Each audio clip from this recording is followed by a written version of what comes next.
Boa noite a todos. Começamos agora o segundo dia do evento Gestão de Pessoas em Tempos de Crise. Nós hoje temos a grata satisfação de ter o professor Rubens de França com a gente, falando um pouquinho sobre a importância do mapeamento comportamental na gestão de pessoas. Esse evento ele é formado por 3 palestras. Já tivemos a primeira na sexta-feira passada sobre recrutamento e seleção, a de hoje e mais uma palestra na próxima segunda-feira, dia 26 de abril. Pula a próxima segunda, na outra. Contamos com vocês em todas as palestras desse evento tão importante. Nós agradecemos a presença dos alunos da disciplina de gestão de pessoas. Esse evento foi pensado nos alunos do segundo ano do curso, lá do 4º semestre. O conteúdo abordado nesse evento tem uma aderência total a essa disciplina, só que nós temos aqui vários participantes que não fazem parte da disciplina, mas que tiveram interesse aí em aprender um pouquinho mais, entender um pouquinho mais sobre esse assunto. São alunos egressos do curso, são alunos de outros semestres, outros anos. Os alunos que cursam a disciplina de gestão de pessoas na Unespar, também temos vários alunos participando, junto com a professora Lindinalva, aqui desse evento. O Rubens, eu ia apresentá-lo, mas ele já trouxe aqui, né, na primeira tela, toda a rotina dele, né, o percurso que ele traçou aí, acadêmico e profissional, e ele mesmo fará isso. Rubens, agradeço sua disponibilidade em aceitar o nosso convite e participar hoje com a gente, trazendo o seu conteúdo, para que a gente possa aprender mais com você. Ô, Thaís, obrigado. Obrigado a todos pela presença. É um tema que eu, na verdade, me apaixonei nos últimos 2 anos, vamos dizer assim, né? Comecei a estudar e me especializei nele também, até para criar novas portas, novas oportunidades. Como vocês podem ver aí, eu sou formado em administração pela Federal de Viçosa, fui companheiro de um professor que alguns de vocês conhecem, professor Luciano Munk, né? Nós fizemos graduação juntos. Tenho mestrado também na área da administração na Universidade Federal de Santa Catarina e tenho a formação em Master Analista Comportamental. Por meio dessa formação, essas formações que eu coloquei logo depois, né? Desenvolvimento de equipes, engenharia de equipes, é que eu vou estar utilizando os conhecimentos que eu adquiri nessas formações para poder discutir um pouquinho com vocês sobre a importância, o que é o mapeamento comportamental, como ele pode ser usado dentro das organizações e especificamente na área de gestão de pessoas, tá ok? Então, como vocês estão vendo aí, eu trabalho há muito tempo, minha vida toda profissional, lecionando e atuando na área de comportamento humano, recursos humanos, liderança e desenvolvimento de equipes. Então, vamos lá. Vocês vão falando para mim se estiver funcionando, acho que passou aqui. Para iniciar a conversa, até a nossa participante da última semana, ela chegou a abordar em alguns momentos, né, a parte do tratamento, e ela citou algo que tem a ver com esse slide que eu coloquei para vocês aqui, ó. Basicamente é o seguinte: 9 em cada 10 profissionais são contratados pelo perfil técnico e demitidos pelo comportamental. Só esse tipo de dado, às vezes pode ser um pouquinho mais, um pouquinho menos, mas não vai fugir muito da média. Só esse tipo de dado já nos dá a noção de quão importante é você estudar e se atentar às características comportamentais das pessoas. E aqui eu já lanço até uma pergunta para vocês, né? O que é mais fácil ou menos difícil, né, dependendo do ponto de vista, realizar dentro de uma empresa? Desenvolver habilidades técnicas ou desenvolver habilidades comportamentais? É uma boa questão para vocês pensarem, depois a gente vai aprofundar um pouquinho sobre isso, tá ok? Vamos lá. Primeira coisa importante, as pessoas querem saber o que é mapeamento, a gente começa falando o que não é. Às vezes é mais fácil você entender algo pelo que ele não é, né? Para evitar algumas confusões. Primeira coisa importante que vocês têm que entender: mapeamento comportamental, ele não lida com patologias. Mapeamento comportamental não lida com desvios de personalidade.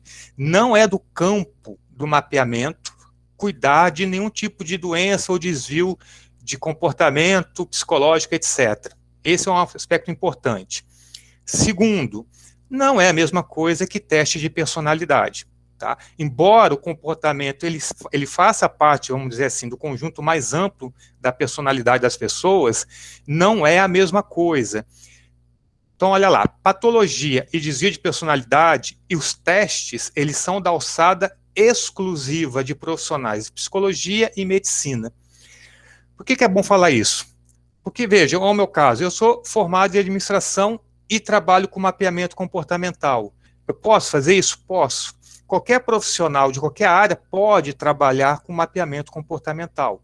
É óbvio que você precisa estudar, se especializar para poder fazer um bom serviço, para não ser mais um aí ser encarado como um charlatão. Mas é diferente, então a gente não trabalha com desvios e nem é teste de personalidade. Esses dois aspectos são bem importantes aqui. Dito isso, a gente pode definir um pouquinho melhor o que é o mapeamento. E, na verdade, o tema, ele meio que se explica sozinho, né? A função dele é exatamente mapear tendências comportamentais. A gente costuma usar várias ferramentas, são os chamados assessments, né? Que cumprem exatamente a função de quê? De mapear tendências do comportamento das pessoas, exatamente aquelas chamadas soft skills. Ele se propõe, então, a focar dentro de todo o contexto de personalidade, ele vai se focar exclusivamente em características do comportamento da pessoa. E é por isso que ele é tão bem visto atualmente pelas empresas. Vamos dizer que ele vai direto ao ponto, direto ao que interessa muitas vezes no campo de vista, do ponto de vista das organizações. Outro aspecto importante, o mapeamento ele é um processo de avaliação, tá? Então ele ajuda muito a você identificar os seus pontos fortes, os seus pontos fracos, suas maiores virtudes e também as suas vulnerabilidades. Então isso aqui, se você parar para pensar, olha o nível de importância. A pessoa que consegue identificar em si mesmo e depois, obviamente, nos seus colaboradores, seus colegas, principais pontos fortes e os pontos de melhoria, você tem um ganho em termos de condição, um ganho em relação à empresa, aquilo que você pode oferecer para a organização e para você mesmo, enquanto pessoa, enorme, ok?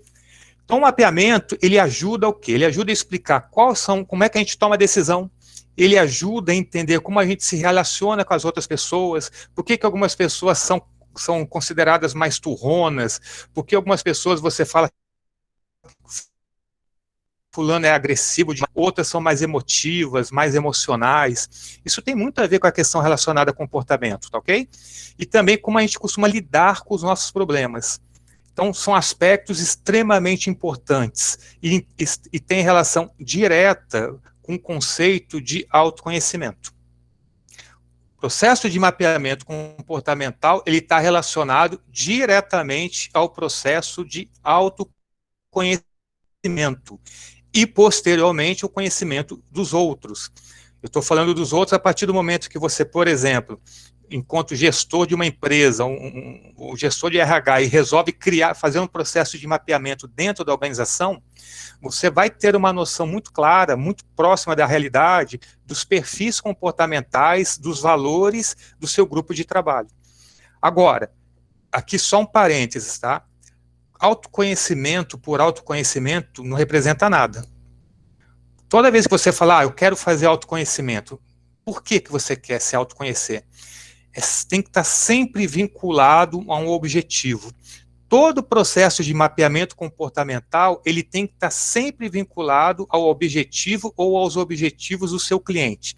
Seja ele pessoa física, seja ele pessoa jurídica, uma organização. Isso tem que estar muito claro, porque senão ele fica muito aberto, ele fica abrangente, você não consegue dar o retorno esperado, tá ok? Uma outra coisa importante sobre o mapeamento, ele vai abordar uma série, um universo de possibilidades que você pode estar trabalhando.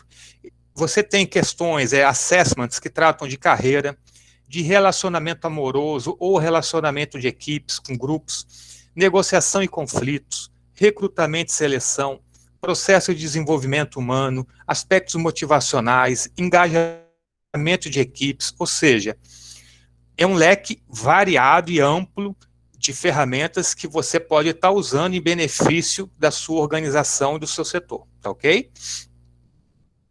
Coloco aqui para vocês algumas ferramentas, tá? Apenas algumas, existem várias.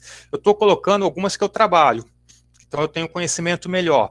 Hoje eu vou estar falando com vocês de uma maneira um pouco mais aprofundada do DISC, que é provavelmente a ferramenta de autoconhecimento, de mapeamento mais importante e mais famosa que existe.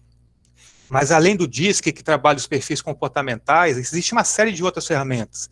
Existe a chamada âncora de carreira, que foi o que eu comentei com vocês agora há pouco, que trabalha exatamente quais são os valores, quais são as características relacionadas à carreira que mais te impulsionam, ou que mais te afastam de algum trabalho. Nós temos as chamadas forças pessoais, linguagens de valorização, positividade e bem-estar, que tá vinculada à questão da psicologia positiva, tétrade do tempo, sistema representacional, ou seja, se eu fosse falar de cada uma dessas ferramentas, a gente gastaria para cada uma delas, poderia fazer um workshop com elas. 2 a 4 horas, no mínimo, você poderia estar trabalhando aqui, tá ok? Então, eu só estou colocando realmente para vocês verem que existe um conjunto muito grande de ferramentas que estão relacionados a mapeamento e autoconhecimento, tá ok? Mas vamos focar aqui um pouquinho no DISC. Para falar do DISC, é importante entender que ele é uma metodologia utilizada há mais de 38 anos, já foi utilizado por mais de 53 milhões de pessoas ao redor do mundo, e é uma ferramenta validada estatisticamente. Galera, é o seguinte, você não vai pegar, por exemplo, na internet, tem muito teste, né? A gente costuma ver muito teste na internet, rápido, de autoconhecimento, alguns até colocam como DISC. Não é a mesma coisa, tá ok? O teste DISC, vamos dizer assim, o formal, o padronizado, ele tem validade. Por exemplo, o que eu uso, ele é validado pela Universidade Federal do Paraná, e ele tem uma validade de 97% aproximadamente, ou seja, quando você faz adequadamente, é muito difícil dar errado o resultado, tá ok? Uma coisa legal aqui só para comentar, o criador, né, quem deu origem à metodologia DISC, é um psicólogo chamado William Moulton Marston, que é esse nosso amigo que está aqui. Primeiro, um dos livros iniciais que deram origem ao conceito do DISC é esse Emotional of Normal People. Olha só que interessante, ele tinha muita preocupação exatamente em estudar o comportamento de pessoas ditas normais. Então, toda a metodologia era baseada exatamente em comportamentos de pessoas que não tinham nenhum tipo de problema de cunho psicológico. E aqui só 2 questões que eu acho legal comentar. O nosso amigo William, ele era bastante eclético, então ele também foi responsável, né, no momento de folga, ele também criou o detector de mentiras, que vocês podem ver aqui do lado, e ele também é o criador da Mulher Maravilha. Eu não sei se alguém tinha esse conhecimento, mas ele é o criador da nossa heroína aí. Obviamente que naquela época ele tinha um perfil um pouquinho diferente do que tem hoje, tá? Mas é o cara, então, extremamente eclético, né? Fazia de tudo um pouco no seu tempo livre. Bem, vamos falar do DISC então. O DISC ele trabalha 4 grandes perfis. Os perfis dominantes que ele coloca, os grandes perfis são o perfil dominante, o perfil influente, o perfil estável e o que nós vamos chamar aqui de perfil analítico. Eu vou apresentar para vocês, resumidamente, as características de cada um desses perfis.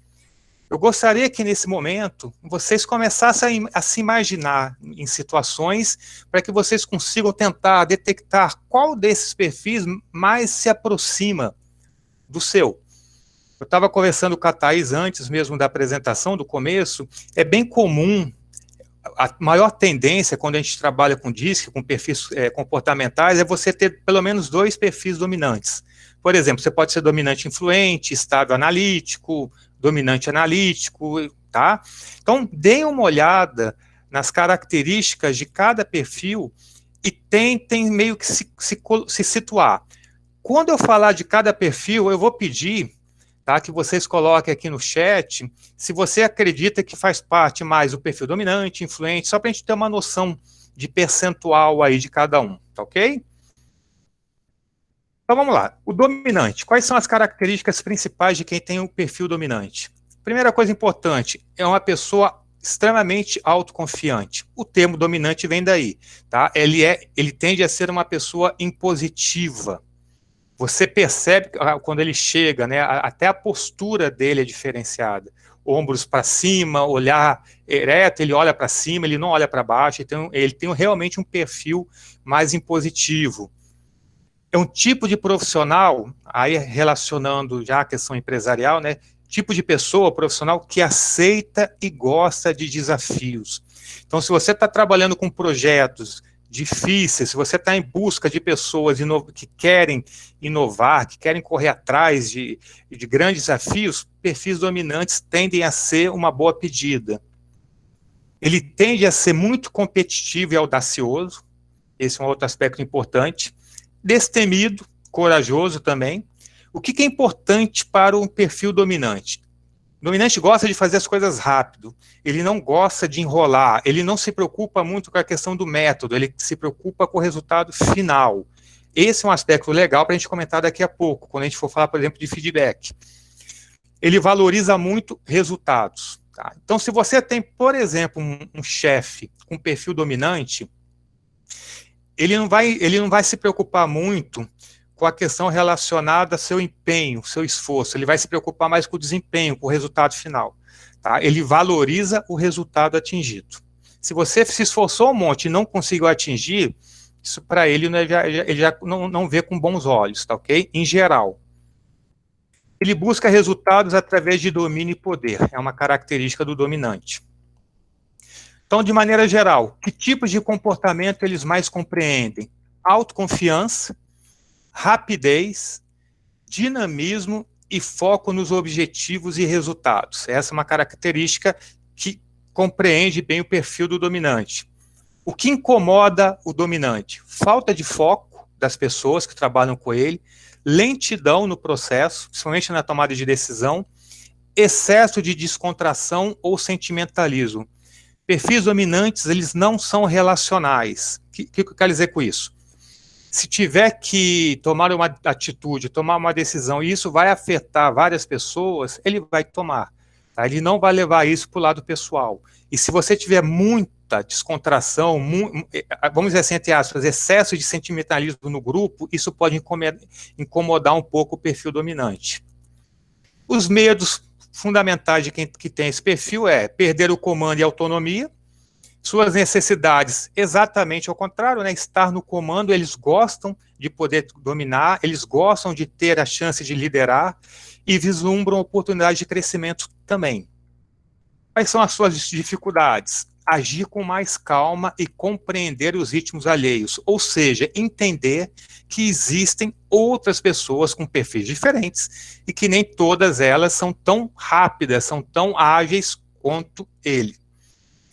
E para a gente finalizar a questão do dominante, o que a gente costuma falar é o seguinte: quando o dominante ele está em desequilíbrio, ele não está desenvolvido, ele não está bem, entre aspas, treinado, o que pode acontecer? Ele pode se tornar uma pessoa muito arrogante, ele pode falar sem pensar, e ao falar sem pensar ele pode magoar muitas pessoas, pode criar medo em outras pessoas, não se tornar um bom ouvinte, não querer nem ouvir ninguém, ser impaciente, ser insensível a pessoas, como eu falei para vocês, ele já tem uma tendência a não ser muito relacional. Se ele não, mas em estado, vamos dizer, acentuado, em desequilíbrio, ele pode se tornar extremamente insensível.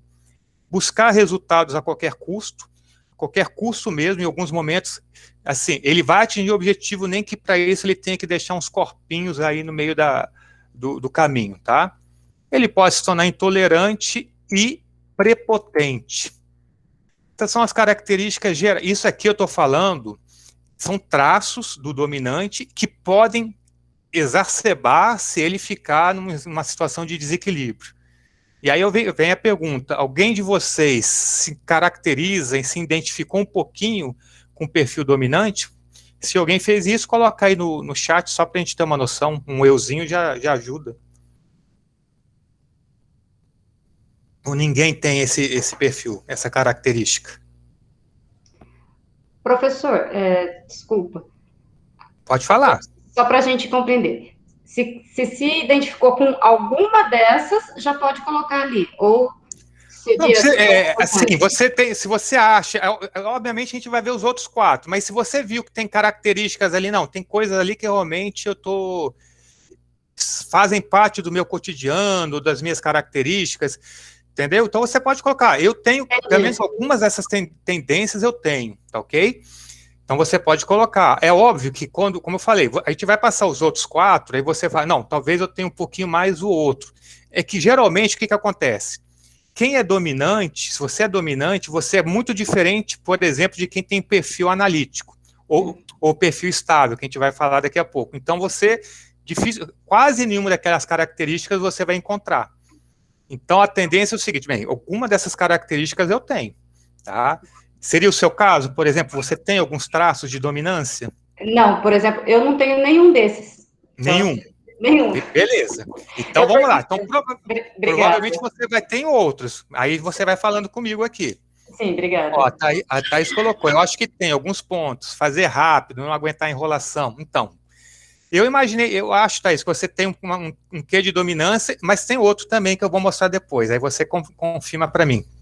Tá? Então, esse é a característica. Rubens, tem várias coisas aqui que eu acho que não se encaixam. Por exemplo, apesar de eu ter me encontrado em alguns traços, eu sou muito sentimental, eu penso muito nos outros, então isso talvez não encaixaria. É claro que eu ainda não vi os outros perfis, mas alguns pontos do que você falou, para mim, são importantes. O fazer rápido, trazer resultado, né? Assim, começa a falar, fala logo, vai, onde você quer chegar com isso? Sim, exatamente.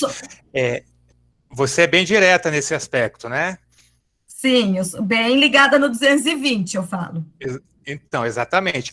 Como eu falei, daqui a pouco vai ficar mais claro quando a gente explanar todos os perfis, mas há a possibilidade clara, evidente, de você ser dominante e ter características, por exemplo, de um perfil estável ou de um perfil, outro perfil que é relacional ou influente, que eu vou apresentar agora para vocês, tá? Então, é bem comum, a maior tendência é que você tenha 2 perfis, tá? Agora, aí muitas vezes você pode analisar o seguinte, qual que será que eu tenho mais? Sem fazer o teste, obviamente. Se você tiver que tomar uma decisão, e essa decisão vai afetar algumas pessoas, se você souber, não, eu vou tomar a decisão mesmo sabendo que isso vai afetar, elas vão ficar chateadas, e você toma a decisão rapidamente, mesmo sabendo que isso afeta, entendendo isso, provavelmente você tem um quê mais de dominância do que do outro perfil mais relacional, tá? A Rosângela falou que não aguenta enrolação. Então, ela talvez já tem um quezinho aqui de dominância, mas vamos ver os outros, então. Vamos ver o influente. Olha que interessante aqui o perfil influente. Eu vou apresentar para você semelhanças e diferenças do influente com o dominante. O influente, ele tem como principal característica ser uma pessoa mais comunicativa. Ela se torna uma pessoa mais persuasiva, né? Ela se utiliza muito da capacidade de comunicação para envolver as outras pessoas. Ela tende a ser uma pessoa entusiasmada, otimista e que se relaciona com facilidade. Então, veja, já seria uma diferença legal em relação ao dominante. O perfil influente, ele é um dos perfis mais relacionais que existe. Ele sente a necessidade de se relacionar.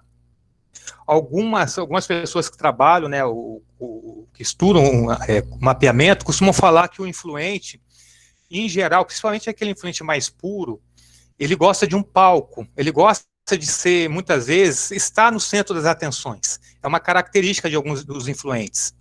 O que é importante para o influente em geral? Fazer diferente, fazer algo que tenha uma assinatura própria, uma característica de perfis influentes. O que ele costuma valorizar? Olha lá, relações interpessoais e convívio social. Para ele, isso é muito importante.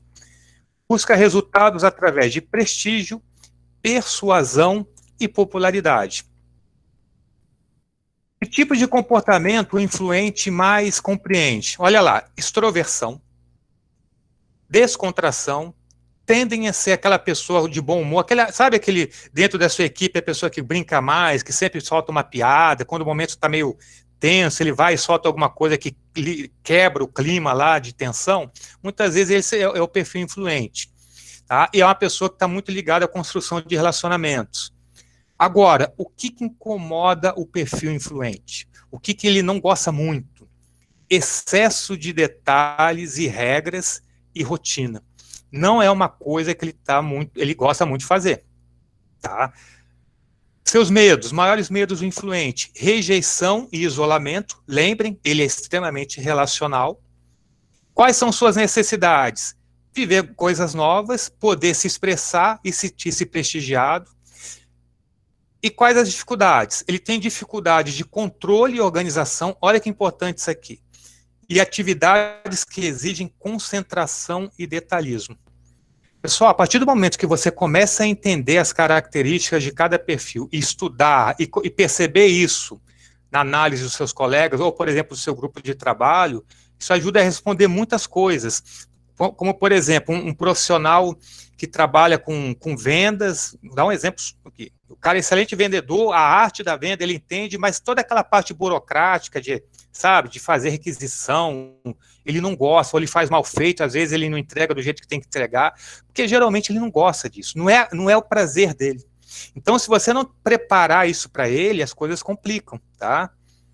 Ó, a Ana Luísa falou que me identificou com várias partes do perfil influente, tá? Apenas não concordo com alguns pontinhos, normal, tá? É importante entender que aqui a gente está colocando uma visão geral e como a gente costuma falar, você tem percentuais, você tem características, a não ser que eu encontrasse alguém aqui com um perfil muito quase puro, que é uma situação muito difícil, né? Na prática, você encontrar uma pessoa com um perfil acima de 60% influente, ou analista, etc, tá ok? A Rosane falou que se encaixou comigo, só que eu sou organizado e detalhista. Então, Rosane, você pode ser influente e uma outra característica que a gente vai ver depois, por exemplo, o analítico, tá? Sou uma influente detalhista, a gente vai dar uma olhada depois nisso. Ó, eu me encaixei bastante nesse, mas também gosto muito de organização. Interessante, ó, vamos lá.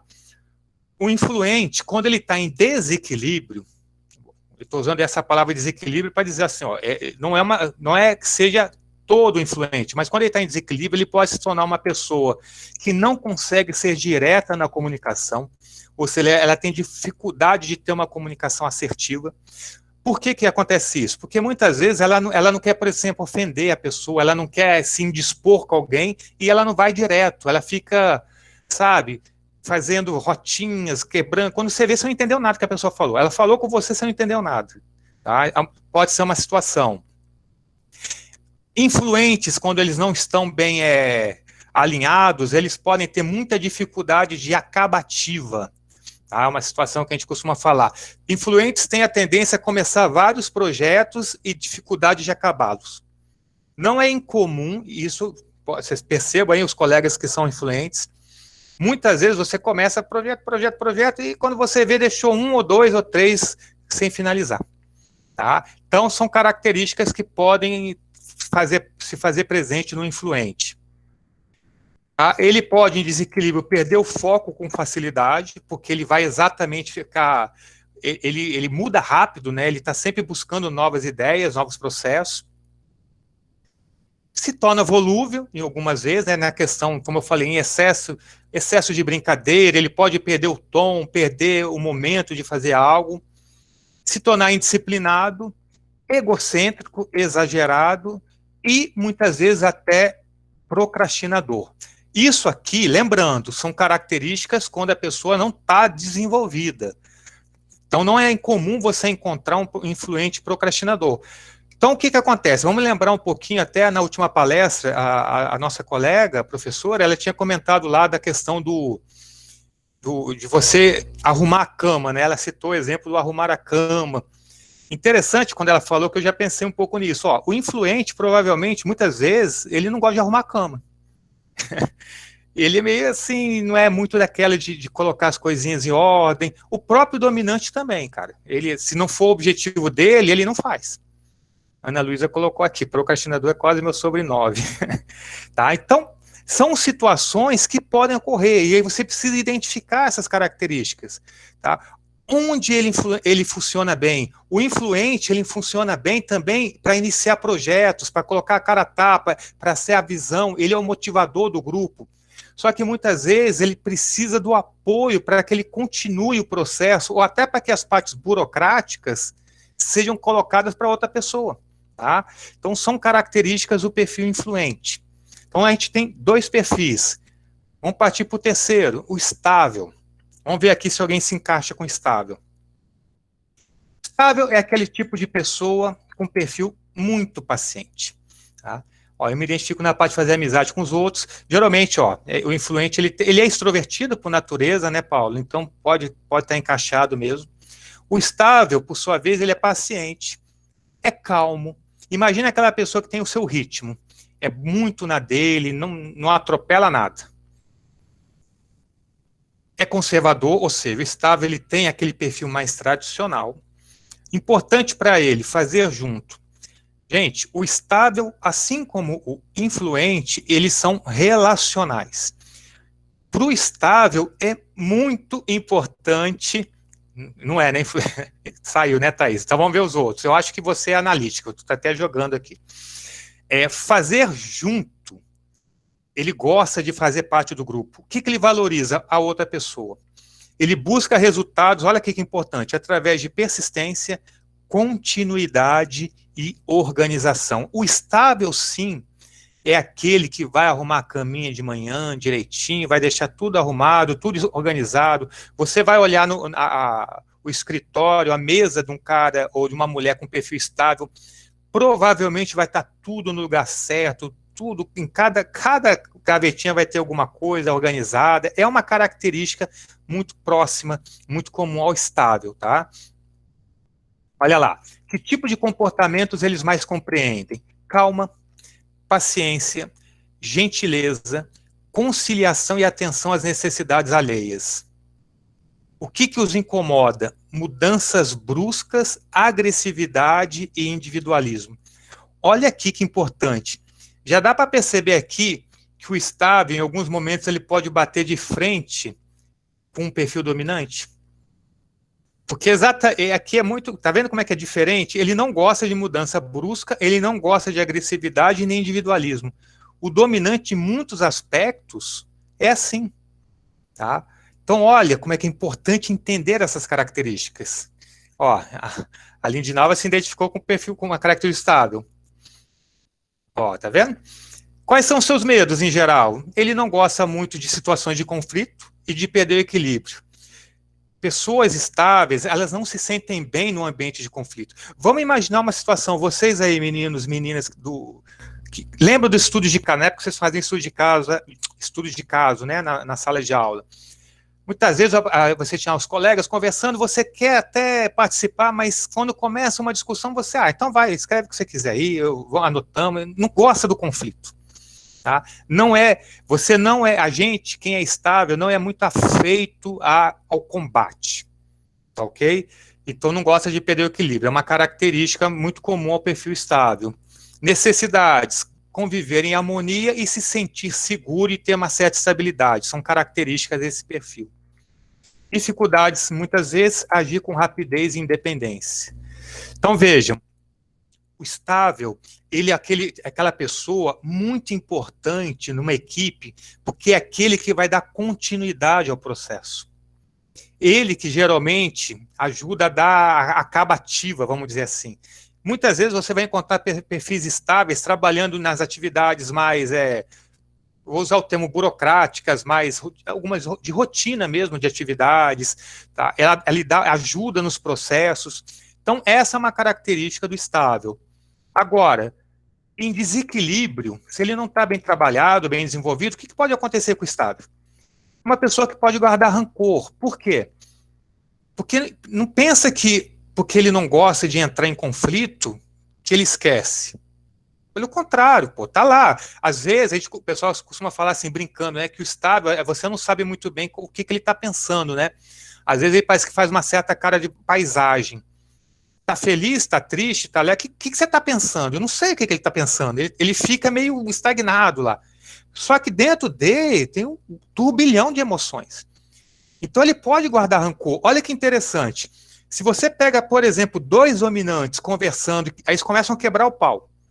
Acabou, cada um é pro seu lado, no dia seguinte eles estão conversando como se não tivesse acontecido nada, porque para eles aquilo é normal. Se você pega um estável e um dominante, e acaba tendo um momento de embate, provavelmente o estável ele pode ceder à discussão, mas ele acaba guardando rancor. O dominante no dia seguinte nem está aí. Ah, beleza, oi, tudo bom? Não está nem aí com a hora do Brasil. O estável pode manter esse rancor.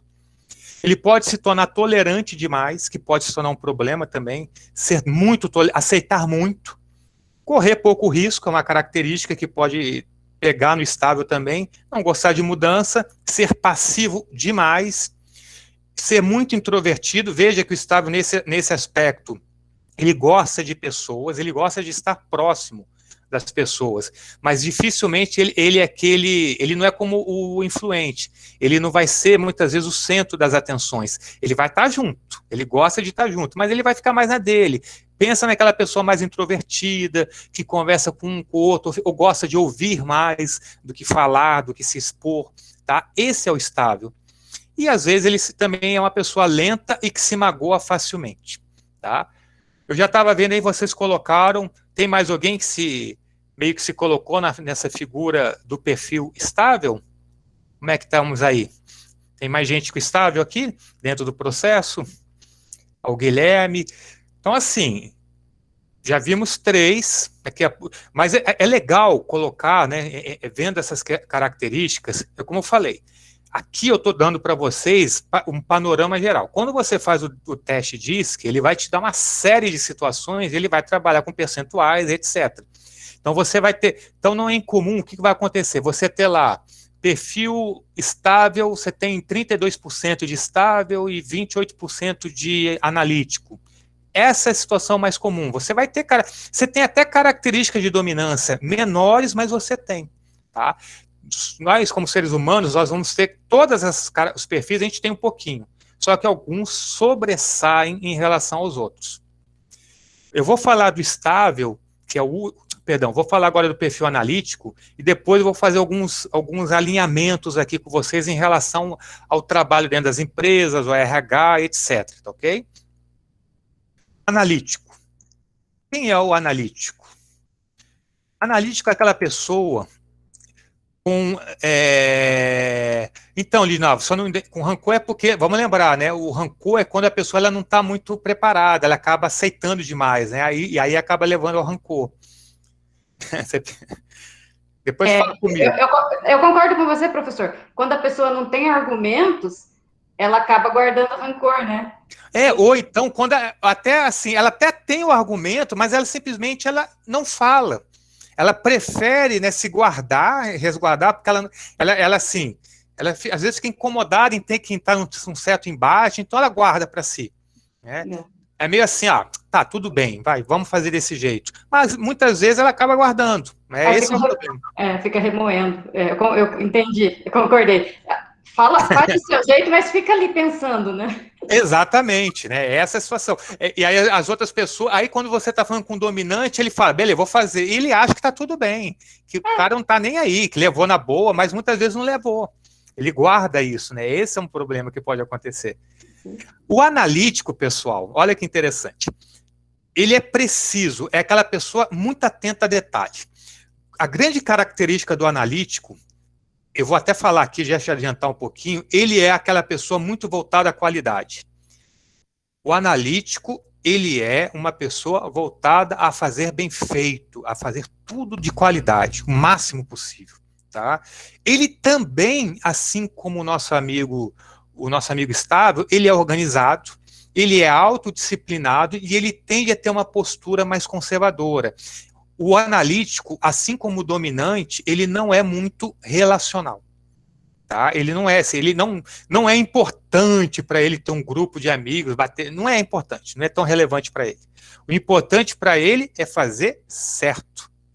Ó, a Aline colocou, eu trabalho em um cargo que exige perfil analítico. Sim. Daqui a pouco até comentar sobre isso, Aline. Bem interessante isso aí. Falar um pouquinho sobre as relações de cargo e perfis. Valoriza o quê? O que valoriza o analítico? Ele valoriza muito a organização, busca resultados através de controle e exatidão. Tá? Mensurar tudo, muito criterioso. Que tipo de comportamento ele tende a compreender mais? Atenção ao detalhe, mais discrição, prudência e pensamento lógico. O que os incomoda muitas vezes? Falta de regras e especificações. Se não tiver regras, cara, qual o caminho aqui? O que a gente tem que fazer? Ele não gosta de ambientes muito desorganizados e muito descontraídos também, tá? Uma outra característica. Medos. Ele tem medo de errar e de enfrentar crítica. Pessoal, se você trabalha com alguém que é analítico e é muito analítico, fazer feedback com ele é uma desgraça, cara, é difícil. Porque, assim, imagina aquela pessoa, realmente, que você, você está tentando dar um feedback positivo, aí você tem 15 aspectos positivos que você está falando dele, aí tem um senão. O analítico, mais que todos, ele pega esse senão e ele vai sofrer com ele. Ele vai sair de lá pensando muito e quase que exclusivamente naquela crítica. Não gosta. Quem é analítico não gosta de errar, tem medo de errar. Isso vai ter um efeito aqui. Tá? Quais são as necessidades do analítico? Fazer certo e ter tempo e condições para se preparar. É uma outra situação interessante, né? O analítico, ele gosta de planejamento. Ele é voltado também ao planejamento. Porque se for muito rápido, ele está meio incerto as questões. Ó, Aline, eu recebi um feedback mesmo negativo, era sobre minha coisa. Exatamente, tá vendo? Para quem é analítico, isso aumenta de proporção absurdamente. É incrível isso. Quais são suas dificuldades? Iniciar projetos e se expor. Aí vem, olha que interessante. Por que o analítico, em geral, tem dificuldade de iniciar projeto? Porque, para ele, o projeto tem que estar muito bom, tem que estar 100%. Sabe que negócio? Você está preparando o livro, mas aí tem que estar um livro muito bom. Você está preparando uma apresentação, mas não, ainda não está legal, tem que fazer, sabe? Então você fica lá, você demora, e você coloca na gaveta e volta. Você tem dificuldade porque você quer quase a perfeição. E uma outra característica também, a dificuldade muito do analítico é se expor. Ele tende a ser um pouco mais fechado também, tá? O analítico pode, no seu desequilíbrio, requerer dados em demasia, tá? Aquele negócio, se você, por exemplo, trabalha com vendas e está fazendo uma negociação com gente, com empresas que tem um líder analítico, meu amigo, se prepara que ele vai pedir todos os documentos, todos os procedimentos, e ele vai ler aquele negócio todo. É capaz que ele vai saber mais da sua empresa que você, se você não tomar cuidado, tá? Características dele. Outra coisa, correr pouco risco, isso pode acontecer com ele. Ser muito duro com ele mesmo e com as outras pessoas, que é um outro aspecto importante que também tem que ser colocado. Líderes analíticos, eles podem ser muito duros. Em que sentido? A pessoa fez bem feito, fez atividade, muitas vezes não fez mais que obrigação, ou tem que melhorar, tem que ser melhor, tem que ser mais. Ele não tem muito essa questão de criar esse vínculo, tá? Isso pode ser um problema. Ele pode ser lento ao tomar decisões, por quê? Exatamente como a gente falou, porque como ele é muito pego ao estudo, à análise, pode demorar, e na hora que eu preciso tomar decisão rápida, isso pode ser um empecilho para mim. Ele pode se tornar muito crítico e muito perfeccionista, é mais ou menos o que a gente já tinha comentado. Ele se torna arrogante quando contrariado, tem uma certa soberba, por quê? Porque o analítico, em geral, né, não vamos 100%, é a pessoa que mais sabe mesmo lá. O que mais estudou, o que mais conhece determinado assunto. Então, como ele sabe muito, às vezes ele se torna um pouquinho arrogante. Ainda mais se ele vai entrar na discussão, ele vai ser arrogante, se ele não estiver bem preparado nesse aspecto, tá? Então, pode ser que aconteça um pouquinho de soberba nesse perfil. E ele pode se tornar uma pessoa pessimista. Imagina o seguinte, vocês estão numa reunião na sua empresa, vocês estão discutindo um projeto novo, né? Aí o dominante, ele já quer levantar e já quer começar o processo. O influente, ele já está pensando em 1000 ideias, como é que ele vai colocar isso em campo, etc. O estável, ele está quietinho, meio com a cara de paisagem, mas já imaginando como ele vai ajudar, como é que vai trabalhar. E o analítico pode ser aquela pessoa que vai falar assim, cara, peraí, acho que isso não vai dar certo. Vamos pensar, eu não estou entendendo, vamos devagar. Ele pode ser, muitas vezes, ele pode ser aquele que vai ser chamado de chato. O chato da reunião, o chato da empresa. Porque tudo ele critica. Às vezes ele critica de uma maneira certa. Só que isso pode se tornar tão comum nele, ele vai pôr o pé no freio, exatamente. O que é bom em muitos aspectos. Só que se isso fica meio, vamos dizer assim, em excesso, é um problema, porque ele se torna pessimista demais. Não, vamos analisar, e aí fica chato. Tá? Essa é uma situação que ele tem que tomar cuidado. E ele pode se tornar uma pessoa teimosa nas relações. Então, olha que interessante. É um resumo aqui. Vamos tratar alguns assuntos rápidos aqui para vocês. Feedback. Eu falei um pouquinho de feedback. Como é que você dá feedback para uma pessoa com perfil dominante? Vou ser bem direto. Dominante não gosta de blá, blá, blá. Dominante não gosta de muita conversa. Se você pegar um dominante para conversar com ele, fazer um feedback de 2 horas, ele vai ficar louco da vida. Ele quer que você... O feedback dominante tem que ser, às vezes, na hora. Olha, faz isso, faz aquilo, o resultado deu certo, deu errado. Se o seu líder for dominante, é a mesma coisa. Não espere um feedback demorado. Não é característica dele. Entendeu? Não ele vai falar rápido, e às vezes você fica, poxa, eu queria uma conversa, talvez, né, você pega um estável que gosta do relacionamento, conversa, não vai, tá? Então, você precisa entender as características, porque isso vai afetar todo o relacionamento que você vai ter dentro da empresa. Dito isso, e dando essa visão bem assim, gente, bem genérica, para que vocês entendam, o que eu posso mostrar para vocês? Quais são as vantagens de você fazer, por exemplo, análise de perfil e utilizar o DISC e as outras ferramentas como complemento? Algumas situações. Primeiro, evitar a síndrome do super-herói no processo de inscrição de cargos. O que é uma coisa comum de você ver em algumas publicações, aí, quando você está pedindo um cargo, uma descrição de cargos, né, numa empresa, seja lá qual for. A pessoa coloca lá, queremos uma pessoa que seja... altamente comunicativa, uma pessoa que saiba mexer bem com números, uma pessoa que consiga ser influente nos relacionamentos, que seja boa planejadora. Quando você vê, ele quer uma pessoa que seja excelente em todos os perfis. Isso, sinceramente, não existe. A nossa colega professora da semana passada, eu acho que ela pode falar isso melhor do que eu. Você vai acabar encontrando o quê? Você não vai encontrar uma pessoa com esse perfil, tá? E muitas vezes vai perder um bom profissional. Por quê? Você está pedindo algo que é impossível. Se a pessoa tem um perfil dominante forte, ele não vai ter muitas das características do perfil estável, por exemplo. É difícil você encontrar essa situação. Então, isso pode ajudar muito na hora para você evitar essa síndrome. Outra coisa, em termos de compatibilidade, fica mais fácil a gente ter resultado quando a gente consegue alinhar os diferentes perfis. Daqui a pouco eu vou explicar um pouquinho mais sobre isso. Evitar conflitos desnecessários. Conflito desnecessário. A gente sabe que divergências existem, muitas vezes elas são positivas, construtivas, mas divergência em excesso, conflito em excesso, prejudica o relacionamento e o desempenho final.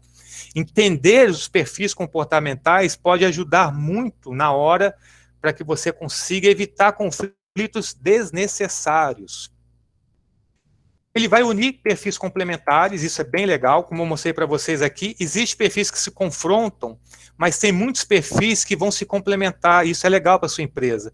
Como eu falei, dominantes, se você precisa startar a empresa, se você precisa dar energia, são dominantes influentes.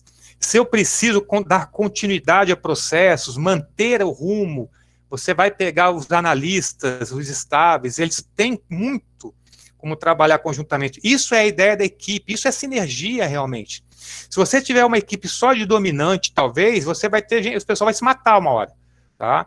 Se você tiver um perfil só de estável, você pode ter dificuldade de inovar, de criar, de mudar rapidamente. Isso é importante entender. Uma outra coisa, você pode reduzir muito os custos da rotatividade. Por quê? Porque você consegue fazer um alinhamento melhor entre o perfil profissional e o perfil do cargo.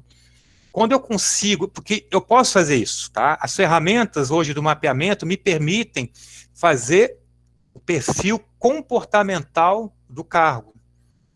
E aí eu comparo o perfil comportamental do cargo com o perfil comportamental da pessoa. Isso ajuda muito a diminuir, então, a gerar engajamento. E aí entra nessa questão que todo mundo, né, quando a gente fala do RH, a questão do RH perfeito é o quê? Colocar a pessoa certa no lugar certo. Esses modelos, esse tipo de ferramenta ajuda nesse aspecto. Tá? E eu coloco aqui para vocês um exemplo. Ó. Isso aqui eu tirei de um material meu, mas para vocês terem uma noção. Ele mostra aqui, visualizar quem está ou não compatível com o cargo. Então, você tem aqui um cargo que é vendedor interno. Nesse caso, a empresa colocou como perfil do cargo de vendedor que ele fosse influente e dominante. E aqui você tem todos os colaboradores. Então, você consegue ver qual desses colaboradores tem mais compatibilidade com o cargo e aqueles que têm menos compatibilidade. Tá? Você pode perceber aqui, está pequenininho, né? Mas, ó, tem um aqui que é influente e dominante, que se encaixa direitinho no perfil. Tem um aqui que é dominante e influente, e tem pessoas com perfil estável analítico, que um aqui tem 0% de compatibilidade. Ou seja, vai ser muito difícil dar resultado dentro desse contexto. Outro exemplo, só para a gente fechar, visualizar os gaps e as habilidades a serem desenvolvidas. Deixa eu ver aqui, os dominantes costumam ficar nos... Sim, eu vou falar sobre isso, Esther. Segura aí que eu já comento sobre essa sua ponderação. Aqui, um exemplo de gaps. Então, o que eu tenho aqui? Eu tenho o mapa do cargo de vendedor interno, que está esse rosinha, são as características que se espera de um vendedor interno, e aqui em verde eu tenho as características da Daiane, dessa menina que em tese seria uma profissional que vai atuar como vendedora. O que você consegue perceber aqui? Olha a diferença, o gap, a diferença entre o perfil dela e aquilo que é exigido do cargo. Então, está mostrando para você o quê? Que para ela se dar bem nesse cargo, ela teria que aumentar muito suas características de persistência, empatia, sociabilidade, carisma, persuasão, ou seja, características de perfil influente e dominante. E o que ela tem muito? Características de um perfil mais, olha aqui, um perfil mais estável, analítico. Aí vem a pergunta, dá para desenvolver essa pessoa? A resposta é, até dá, mas talvez não valha a pena. Você vai ter que mexer com tantas características dela, que talvez o melhor aqui fosse, ou você conseguir readequá-la para um outro cargo com um perfil semelhante, ou eventualmente até você pensar em último caso em demissão. Tá? Então, é mais ou menos uma situação que pode acontecer e que um processo de mapeamento te permite desenvolver dentro de uma empresa. Aqui a Esther, vou responder a Esther aqui, professor, os dominantes costumam ficar nos mais altos cargos ou depende? Geralmente você vai encontrar os dominantes em cargos de liderança. Faz parte, sim.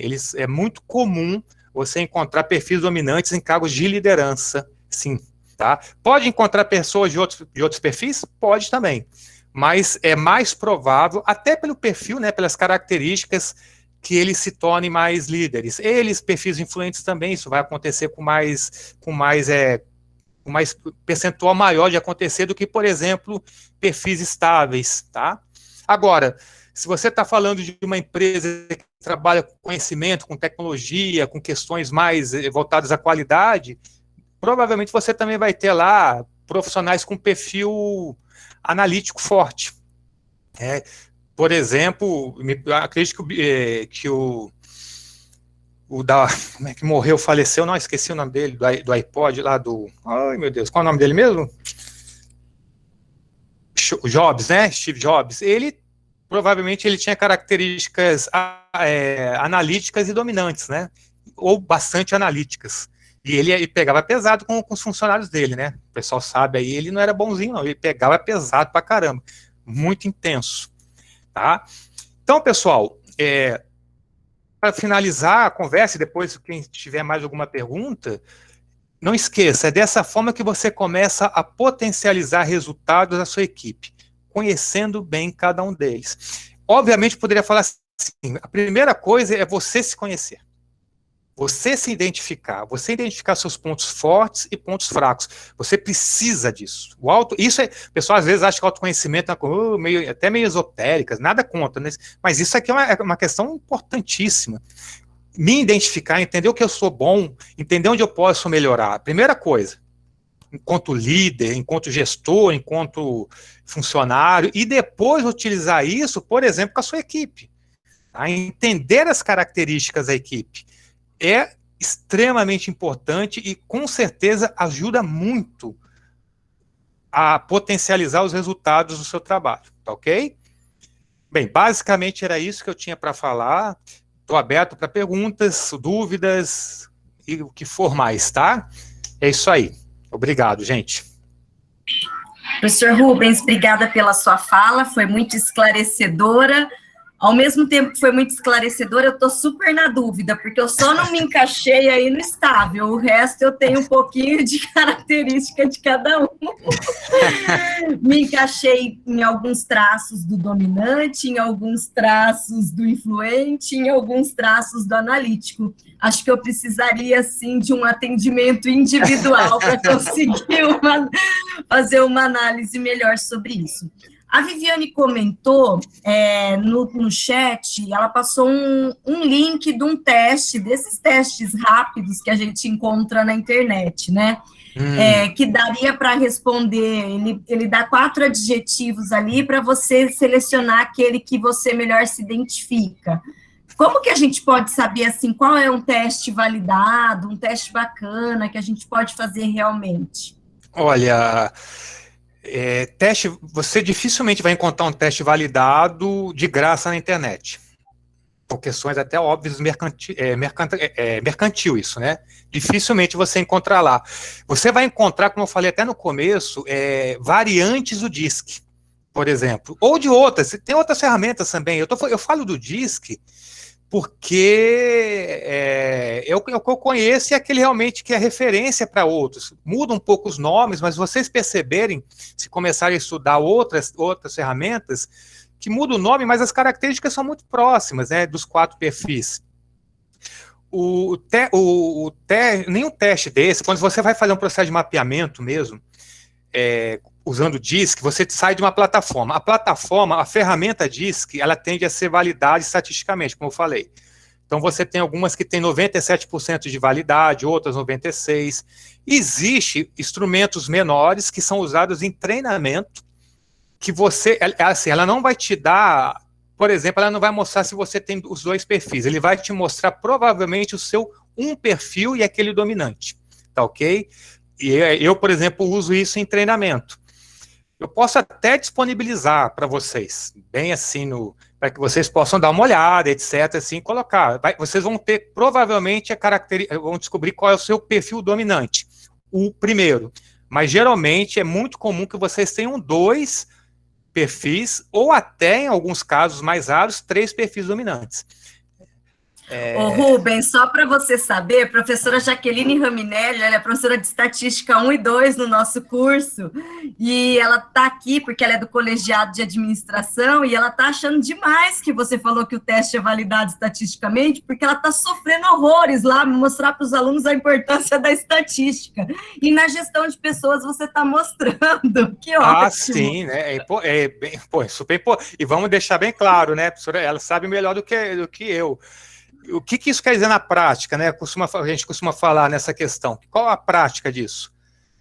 Que se a pessoa fizer o teste DISC, você tem 97% de chance de que o perfil seja aquele. Entendeu? Você tem, são 3%, 3 e pouco de dar errado. É muito pouco. Ou então, uma outra coisa interessante que eu não comentei, mas o DISC, ele te permite, ele tem ferramentas variáveis que permitem identificar se a pessoa burlou o teste. Por que isso é importante? Porque a gente usa o DISC também para seleção, processo seletivo. Então, quando a pessoa vai fazer um processo seletivo, às vezes ela quer meio que maquiar as características dela, só que é difícil, porque o próprio teste é muito complicado uma pessoa mentir totalmente dentro de um teste desse. Tá? Então, vai ser encontrado evidências do erro. Tá? E isso vai acabar sendo refletido no próprio teste, e se a pessoa for, por exemplo, para o processo de entrevista, provavelmente ele vai ser pego, tá? Provavelmente ele vai ser pego. Então, por isso que é legal. Usar teste de internet, ele é legal também, assim, você ter uma ideia, uma visão geral, né? Mas se quer realmente, se você for pensar em termos profissionais, eu indico trabalhar com esse modelo, com esses modelos que são realmente testados, né? Então, eu acho que eles são mais importantes. Um amigo, teve um colega que perguntou deixa eu até voltar, ele perguntou da tipologia, né, do MBTI.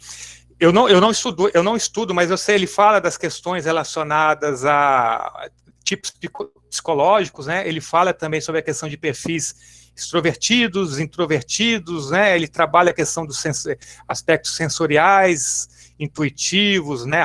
Racionalista, sentimental. Então, eu sei que ele é um bom teste também, interessante, mas, como eu falei, se você parar para pensar, ele tem muita relação com o DISC, porque a gente também está falando de perfil racional, perfil de influência interpessoal, né, de relacionamento. Então, esses são testes que vale a pena você trabalhar. Eu trabalho com o DISC pela facilidade e porque ele oferece para nós uma coisa muito legal, que é a possibilidade de você fazer feedback do meio. Eu nem tinha comentado, só para finalizar aqui, quando você faz o DISC, você tem a sua análise, né, o seu processo de autoconhecimento. Mas o DISC te permite que você fale assim, eu quero que 10, 15 pessoas próximas a mim façam também o DISC falando de mim. Então, ele te dá as informações, o que as outras pessoas pensam de você. E ele cruza isso dentro daqueles mapinhas lá que vocês viram.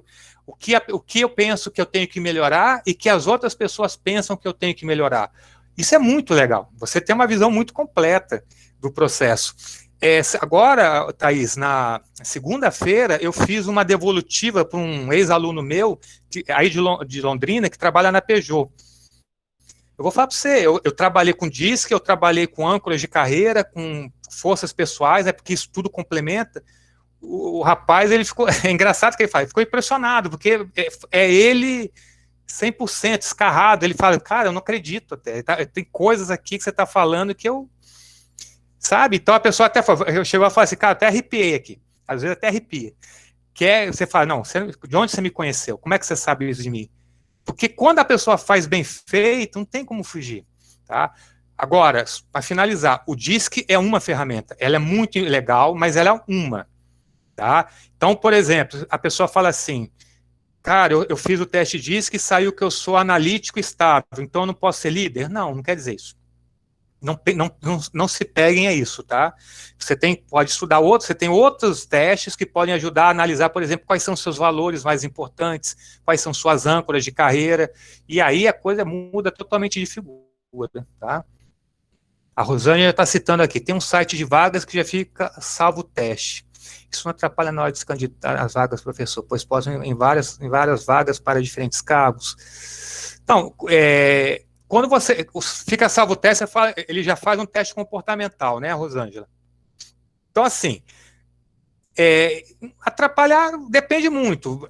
Se você colocar lá, se você tem um cargo, só se for muito diferente o perfil exigido de cada cargo.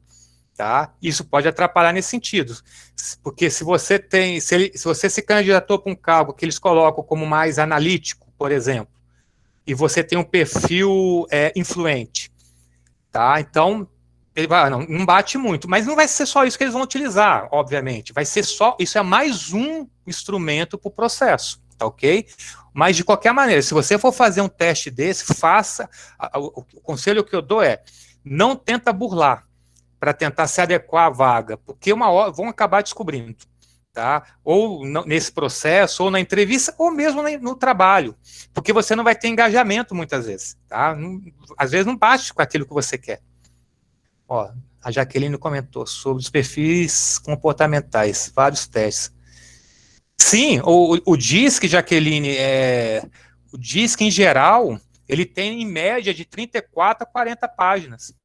De relatório. Todos eles têm relatório completinho. Só que o interessante é sempre o seguinte, você dá o relatório, mas você tem que dar a devolutiva. Você tem que ter a conversa entendeu? Precisa conversar com a pessoa, porque vai tirar as dúvidas e vai estar sempre vinculado ao objetivo da pessoa. Não esqueça disso. Todo teste só tem validade quando ele está vinculado ao objetivo. Porque se você, às vezes, vê, a pessoa dá um feedback lá e você fala, bem, eu pergunto para ele, isso aqui tem a ver com você? É importante para você? Aí ele fala, não, no momento não é importante, eu quero continuar do jeito que eu estou. Perfeito. É dele, ele que tem que saber o que vai fazer. Você oferece a ferramenta e abre o espaço.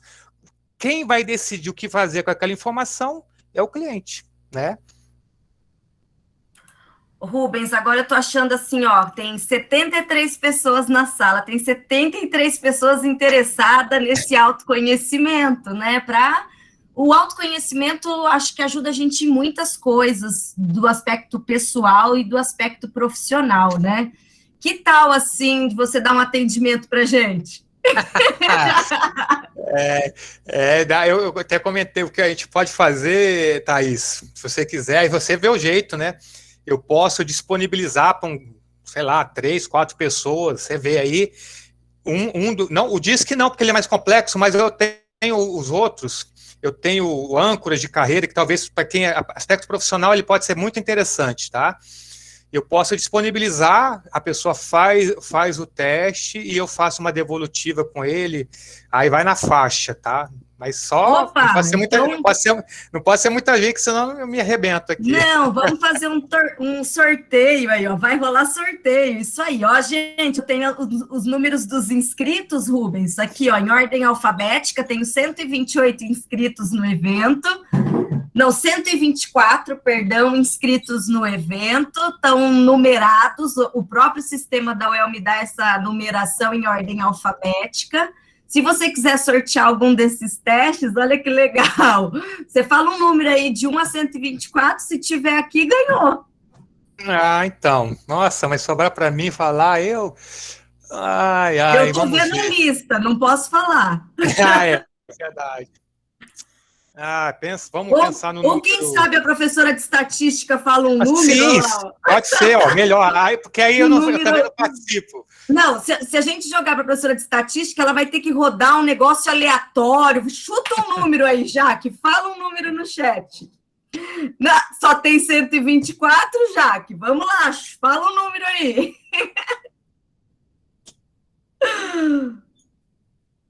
E aí?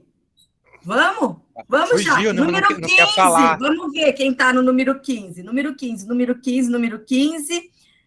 Número 15 não está aqui. Não está aqui, Jaque.